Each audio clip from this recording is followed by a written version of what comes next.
வணக்கம். ஓஷோவோட தம்மபதம் சொற்பொழிவு தொடர்ல இருந்து ஒரு ஆடியோவை நீங்க எங்களுக்கு அனுப்பியிருந்தீங்க. ஆமா. அதுல இருக்கிற சில ஆழமான கருத்துக்களை பத்தி தான் நாம இன்னைக்கு விரிவாக பேச போறோம். நிச்சயமா. முக்கியமா சொல்லணும்னா, இதுல அவர் சொல்ற பல விஷயங்கள் நாம வழக்கமா ஆன்மீகம் பத்தி கேள்விப்பட்ட விஷயங்களுக்கு நேர் எதிரா இருக்கலாம். ஆமா. இந்த உரையாடலோட மையமே அதுதான் கூட சொல்லலாம். அப்படியா? பயத்தை அடிப்படையா வச்சு இயங்குற ஒரு ஆன்மீகம், இன்னொன்னு அன்பை மையமா வச்சு மலர்ற ஆன்மீகம். சரி. இந்த ரெண்டுக்கும் நடுவுல இருக்கிற பெரிய வித்தியாசத்தை ஓஷோ ரொம்ப தெளிவா விளக்குறார். அவர் சொல்ற ஒவ்வொரு விஷயமும் இது நோக்கியே போறதை நீங்க பார்க்கலாம். சூப்பர். அப்ப அந்த முதல் கேள்வியில இருந்தே ஆரம்பிக்கலாம். ஓஷோவோட ஆன்மீக பார்வைக்கான நுழைவாயில்னே சொல்லலாம். ஓகே. அவர் என்ன சொல்றாருன்னா, பெரும்பாலான மதங்கள் ரெண்டு விஷயங்களை ஒரு ஆயுதமா பயன்படுத்துது. என்னது? ஒன்னு கடவுள் மேல இருக்கிற பயம், இன்னொன்னு இந்த உலகம் மேல இருக்கிற வெறுப்பு. இத ஓஷோ விஷம்னு சொல்றார். விஷம்? ஆமா, அவரோட வாதம் ரொம்ப எளிமையானது. ஒரு ஓவியத்தை வெறுத்துக்கிட்டு அந்த ஓவியரை நேசிக்க முடியுமா? முடியாது. இந்த உலகமே இறைவனோட படைப்பு. அந்த படைப்பை வெறுத்துட்டு படைத்தவனை மட்டும் நேசிக்கிறேன்னு சொல்றது எவ்வளவு பெரிய முரண்பாடு இல்லையா? ஆமா, கரெக்ட். இதுல அவர் சொல்ற அந்த மந்திரி கதை, அது இந்த மொத்த விஷயத்தையும் புரட்டி போடுது. ஆமா, கோபுரத்துல சிறை வைக்கப்பட்ட மந்திரி. ஒரு சின்ன பூச்சிய வச்சு தப்பிக்கிறாரு இல்லையா? கரெக்ட். அந்த பூச்சியோட மீசையில தேனை தடவி ஒரு மெல்லிய பட்டுநூலு கட்டி மேல அனுப்புறாரு. சரியா சொன்னீங்க. அந்த மெல்லிய பட்டுநூலை பிடிச்சு கொஞ்சம் கொஞ்சமா தடிமனான கயிறுகளை வரவழைச்சு கடைசியா தப்பிக்கிறார். இந்த கதையை அவர் ஒரு உருவகமா பயன்படுத்துறாரு. ஒரு அற்புதமான உருவகம். இங்க அந்த கோபுரங்கிறது நம்மளோட அகங்காரம், நம்ம கட்டுப்பாடுகள். அப்போ அந்த மெல்லிய பட்டு நூல்? அந்த மெல்லிய பட்டுநூல் எது தெரியுமா? அதுதான் இப்போ உங்ககிட்ட இருக்கிற உலகியல் அன்பு. ஓ. அதுல காமம் இருக்கலாம், பொறாம இருக்கலாம், பற்று இருக்கலாம், அது ஒரு தூய்மையற்ற அன்பா இருக்கலாம். ஆனா ஓஷோ சொல்றார், நண்பா, அதை தூக்கி எரிஞ்சிடாத. இப்போதைக்கு உன்னையும் அந்த எல்லையில்லாத உண்மையை இணைக்கிற ஒரே ஒரு பாலம் அது மட்டும்தான். அப்போ இதோட ஆழமான டேக்குவே இதுதான். ஆன்மீகம்ங்கிறது உங்ககிட்ட இருக்கிற மனித உணர்ச்சிகளை, பந்தங்களை அறுத்தெறியறது இல்ல. இல்ல. அதுக்கு பதிலா அதையே மொதப்படியா வச்சு மேலே ஏறணும். நீங்க தூய்மையான பிறகு பயணத்தை தொடங்கலான்னு காத்திருக்காதீங்க.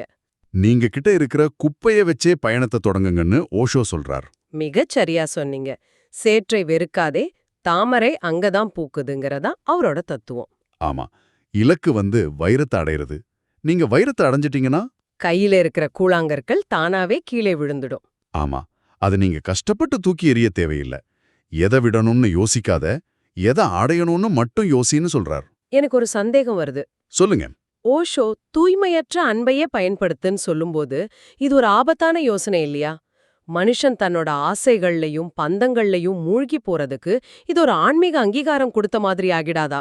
இது ஒரு முக்கியமான கேள்வி. வெறும் பற்றுதலுக்கும் ஆன்மீக பயணமா அன்பை பயன்படுத்துறதுக்கும் உள்ள வித்தியாசத்தை அவர் எப்படி வரையறுக்கிறார்? ஓஷோ சொல்றதுல ஒரு நுட்பமான விஷயம் இருக்கு. அவர் அன்பை பயன்படுத்துன்னு சொல்லும்போது அன்பிலே மூழ்கி விடுன்னு சொல்லல. சரி. ரெண்டுக்கும் ஒரே ஒரு வித்தியாசம்தான், விழிப்புணர்வு. விழிப்புணர்வு. ஆமா, நீங்க ஒரு உறவுல இருக்கும்போது அதுல வர்ற எல்லா உணர்ச்சிகளையும், அன்பு, கோபம், பொறாமை, வலி, ஒரு சாட்சியை போல கவனிக்க ஆரம்பிச்சா அப்போ அந்த உலகியல் அன்பு ஆன்மீகத்துக்கான கருவியா மாறுது. கவனிக்காம அதுல முழுசா கரைஞ்சிட்டான். அது வெறும் பந்தமா மாறி உங்களை சிறைப்படுத்துது. அந்த மந்திரிப்பட்டு நூலை வச்சு மேலே ஏறினாரே தவிர அந்த நூலையே கட்டி பிடிச்சுக்கிட்டு அங்கேயே உட்கார்ந்திருக்கல. புரியுது, அதுதான் வித்தியாசம். ஆமா. சரி, அப்போ இந்த விழிப்புணர்வு தான் திறவுகோல். இதுதான் நம்மள அடுத்த கட்டத்துக்கு கூட்டிட்டு போகுது. கரெக்ட். ஓஷோ தியானம், பிரேமம், அதாவது அன்புன்னு ரெண்டு தனித்தனி பாதைகளை பத்தி பேசுறார். ஆமா, ரெண்டு பாதை. ரெண்டுக்குமே விழிப்புணர்வு தான் அடிப்படைனாலும் அதோட சுவை வேற வேற மாதிரி இருக்குன்னு சொல்றாரு. அது கேட்கவே சுவாரஸ்யமா இருக்கு. அது எப்படி? நிச்சயமா, இது ஒரு ரொம்ப நுட்பமான ஒரு வேறுபாடு. இத புரிஞ்சிக்க அவர் ரெண்டு வகையான ஞானிகளை உதாரணம் சொல்றாரு. சொல்லுங்க. முதல்ல அன்பின் பாதை. இது மீரா, ராமகிருஷ்ணர் போன்றவர்களோட பாதை. சரி.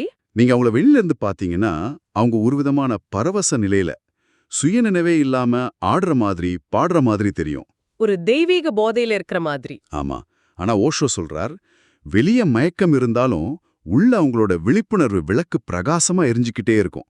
அவங்க ஒரு கணம் கூட தங்களை மறக்கறதில்ல. ஓ, அப்போ தியானத்தோட பாதை இதுக்கு நேர் எதிரா இருக்குமா? சரியா சொன்னீங்க. புத்தர், மகாவீரர் மாதிரி. அவங்கள வெளியில இருந்து பார்த்தா அசைவில்லாத மலை மாதிரி முழுமையான அமைதியோடு இருப்பாங்க. ஆமா, ஒவ்வொரு அசைவுலையும் 100% விழிப்புணர்வோட இருப்பாங்க. ஆனா உள்ளுக்குள்ள என்ன நடக்குது? உள்ளுக்குள்ள அவங்க ஒரு தெய்வீக ஆனந்தத்துல, ஒரு விதமான தெய்வீக போதையில மூழ்கி இருப்பாங்க. அப்போ அன்பின் பாதையில வெளியே மயக்கம், உள்ளே ஹோஷ். தியானத்தின் பாதையில வெளியே ஹோஷ், உள்ளே மயக்கம். ஓஷோவோட நாணய உருவகம் இத அழகா விளக்குது. ஆமா, ஒருத்தர் நாணயத்தோட தலைப்பகுதியை மேல வச்சிருக்காரு, இன்னொருத்தர் பூப்பகுதிய. ஆனா 2 பேர் கையிலயும் இருக்கிறது ஒரே நாணயம்தான். அதோட மதிப்பும் ஒண்ணுதான். கரெக்ட்.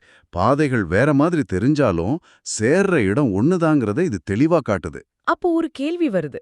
ஒருத்தர் ஓஷோ கிட்ட கேக்குறார், நான் காதலில் தொலைந்து விட்டேன், நான் நானாக இல்லை, இது என்னன்னு ரொம்ப கவித்துவமா கேக்குறார். ஆமா, அதுக்கு ஓஷோ சொல்ற பதில் கொஞ்சம் அதிர்ச்சியா இருக்கு. அன்பு ஒரு மகா மிருத்யு, அதாவது பெரிய மரணம்னு சொல்றார். மரணத்தை பத்தி ஏன் இங்க பேசுறாரு? ஏன்னா நம்ம எல்லாருக்குமே அன்பு வலிக்குது. ஆனா அந்த வலி ஏன் வருதுன்னு நம்ம யோசிக்கிறது இல்ல. உண்மைதான். ஓஷோ சொல்றார், அது உடல் ரீதியான மரணம் இல்ல, நான்கிற நம்ம அகங்காரத்தோட மரணம். அகங்காரத்தோட மரணமா? ஆமா, நீங்க ஒருத்தரை உண்மையா நேசிக்க ஆரம்பிக்கும்போது உங்களோட நான், உங்களோட எல்லைகள் கரைய ஆரம்பிக்குது.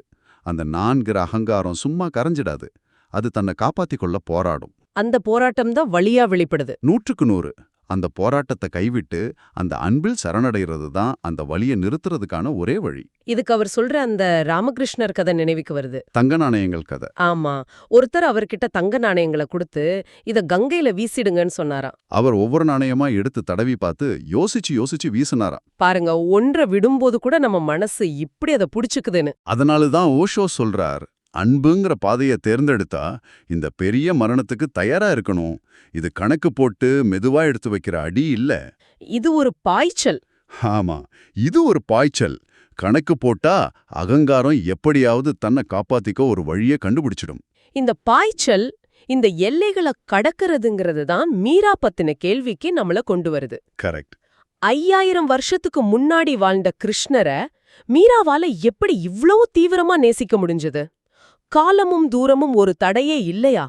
ஓஷோவின் பார்வையில உண்மையான அன்பு காலத்தையும் இடத்தையும் கடந்த ஒரு விஷயம். எப்படி?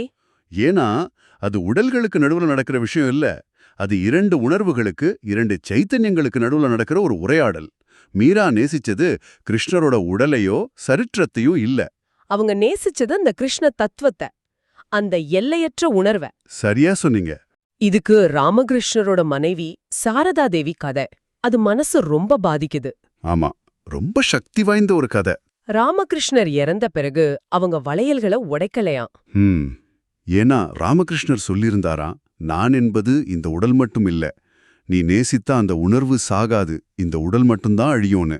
பிரேமம் மரணத்தை அறியாதுங்கிற வரிக்கு இதை விட ஒரு சக்தி வாய்ந்த விளக்கம் இருக்க முடியாது. நிச்சயமா. சாரதா தேவிக்கு ராமகிருஷ்ணர் இறக்கவே இல்ல. அவங்க வாழ்நாள் முழுக்க அவர் உயிரோட இருந்தா எப்படி நடந்துக்குவாங்களோ அப்படியே தான் இருந்தாங்க. அவருக்காக சமைக்கிறது, அவர்கிட்ட பேசுறதுன்னு. ஆமா, வெளியிருந்து பாக்குறவங்களுக்கு இது பைத்தியக்காரத்தனமா தெரியலாம். ஆனா அன்போட மொழியில அதுதான் நிஜம்.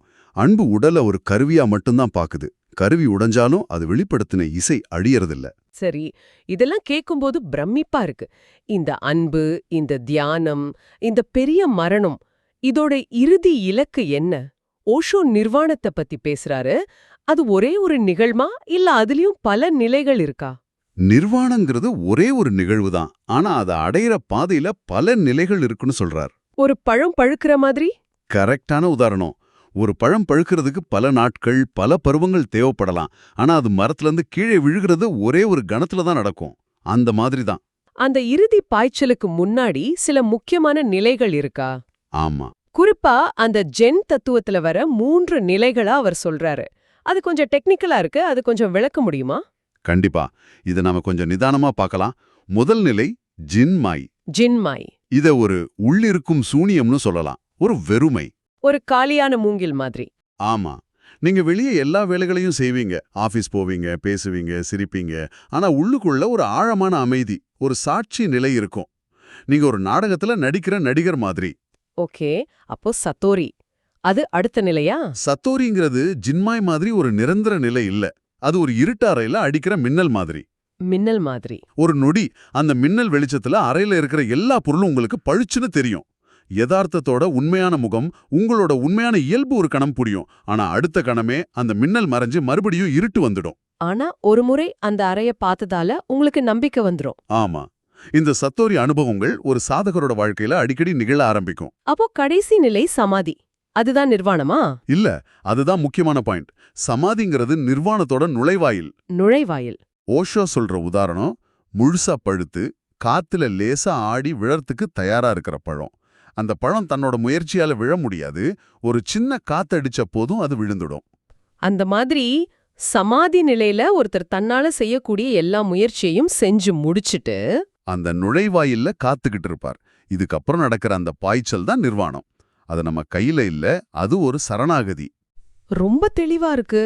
அப்போ கடைசியா இவ்ளோ விஷயங்கள் தெரிஞ்ச பிறகு ஒருத்தர் தனக்கான சரியான பாதையை எப்படி தேர்ந்தெடுக்கிறது? அன்பின் பாதையா, தியானத்தின் பாதையா? ஆமா, இதுல ஓஷோ சொல்ற விஷயம் ரொம்ப நடைமுறைக்கு ஏத்த மாதிரி இருக்கு. ஆமா. இதுல தான் ஓஷோ ரொம்ப புரட்சிகரமா பேசுறார். அவர் இத ஆணா பெண்ணாங்கிற உடல் ரீதியான அடையாளத்தோட தொடர்பு படுத்தல. அவர் ஆண்மையான மனம், பெண்மையான மனம்னு சொல்றாரு. கரெக்ட். யாருடைய இயல்புல உணர்ச்சிகள், இதயம், அன்பு பிரதானமா இருக்கோ அவங்க பெண்மையான மனம் கொண்டவங்க. அவங்களுக்கு அன்பின் பாதை தான் சரி. யாருடைய இயல்புல அறிவு, பகுத்தறிவு, தர்க்கம் பிரதானமா இருக்கோ அவங்க ஆண்மையான மனம் கொண்டவங்க. அவங்களுக்கு தியானத்தின் பாதை தான் சரி. ஒரு ரோஜாவை தாமரையா மாத்த முடியாது. அது அதோட இயல்புல முழுசா மலர்றது தான் அழகு. ஆமா, உங்க இயல்புக்கு எதிரான பாதையை தேர்ந்தெடுத்தா நீங்க இலக்கை அடையிறது கஷ்டம் மட்டும் இல்ல, உங்களே நீங்க இழந்துருவீங்க. அது நீச்சல் தெரியாதவன் மலையேற முயற்சி பண்ற மாதிரி. சரியா சொன்னீங்க. உங்களோட இயல்பு என்னன்னு முதல்ல தெரிஞ்சுக்கோங்க. நீங்க இதயத்தால வழிநடத்தப்படுபவரா அல்லது அறிவால வழிநடத்தப்படுபவரா? அது தெரிஞ்சா போதும், உங்களுக்கான பாதை எதுன்னு தெளிவா தெரிஞ்சிடும். 2 பாதையுமே ஒரே இடத்துக்கு தான் போகும். ஆமா. ஓகே. இந்த உரையாடலை தொகுத்து பார்த்தா சில முக்கியமான விஷயங்கள் மனசுல நிக்குது. நாம வழக்கமா நினைக்கிற மாதிரி உலக வெறுக்கிற, துறவ வலியுறுத்துற ஆன்மீகத்தை ஓஷோ நிராகரிக்கிறாரு. முற்றிலுமா. அதுக்கு பதிலா அன்ப மையமா வச்ச வாழ்வை ஏத்துக்கிற ஒரு ஆன்மீகத்தை முன்னிறுத்துறாரு. நம்மளோட உலகியல் அனுபவங்களே ஆன்மீக பயணத்துக்கான முதல் படிகள்ங்கிற கருத்து ஒரு பெரிய திறப்பு. அப்புறம் தியானம், அன்புற 2 பாதைகள்லையும் விழிப்புணர்வு எப்படி வித்தியாசமான சுவையோட வெளிப்படுதுங்கிறதும் ஒரு ஆழமான பார்வை. நிச்சயமா. இறுதியா நீங்க சிந்திச்சு பார்க்கறதுக்காக ஒரு கேள்வி. சொல்லுங்க. ஓஷோ சொல்ற மாதிரி உங்க வாழ்க்கையில இருக்கிற உறவுகள், அன்பு, பற்று, ஆசைகள் இதெல்லாம் நீங்க கடந்து போக வேண்டிய தடைகள் இல்ல, அதுக்கு பதிலா ஞானம் அடையறதுக்கான மூலப்பொருட்கள்னு வச்சுக்குவோம். அப்படி பார்த்தா இன்னிலிருந்து உங்களோட சொந்த வாழ்க்கையும் உறவுகளையும் நீங்க பார்க்குற விதம் எப்படி மாறும்?